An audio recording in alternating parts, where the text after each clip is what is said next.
नमस्कार मित्रांनो, माझ्या यूट्यूब चॅनलमध्ये तुमचं मनापासून स्वागत करतो। तुमच्याकरता खास माहिती घेऊन येतो मित्रांनो। माझ्या चॅनलला लाईक सबस्क्राईब करा, माझ्या चॅनलला सपोर्ट करा मित्रांनो। आज तुमच्यासाठी एक नवीन माहिती घेऊन आलोय। आपल्याला जर शरीराला बिबा जर उतला मित्रांनो, कुठं पण उतू द्या, काही अडचण नाही मित्रांनो, उतू नये। जर उतला तर हे माझ्या माहितीचा प्रयोग करावा मित्रांनो।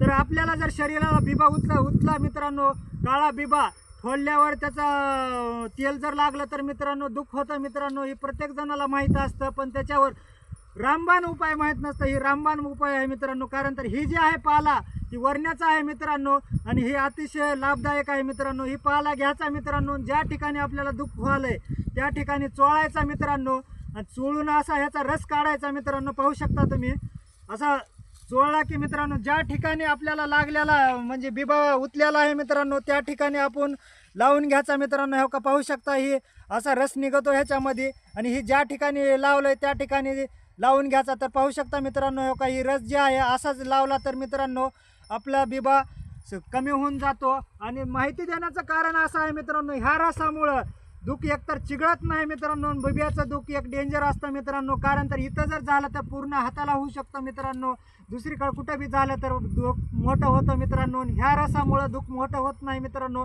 त्या ठिकाणीच राहतो मित्रांनो। माझी माहिती आवडल्यावर माझ्या चॅनलला लाईक सबस्क्राईब करा। जय हिंद, जय महाराष्ट्र।